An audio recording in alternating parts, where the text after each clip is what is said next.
Take, for example, calcium carbonate.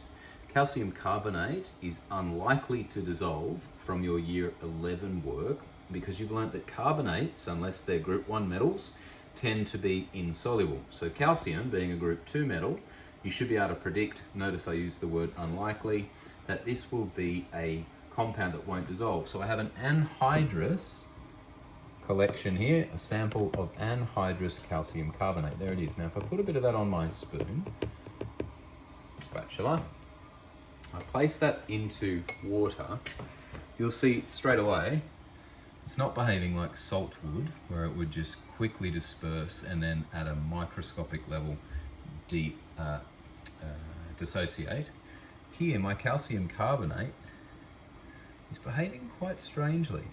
Now I can break that up and I can stir it in, but now it looks like milk.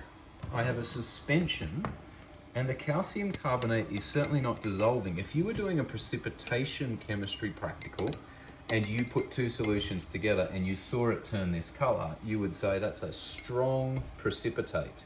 So what we have here is evidence that dried calcium carbonate, when you put it in solution, resists ionizing into calcium ions and carbonate ions.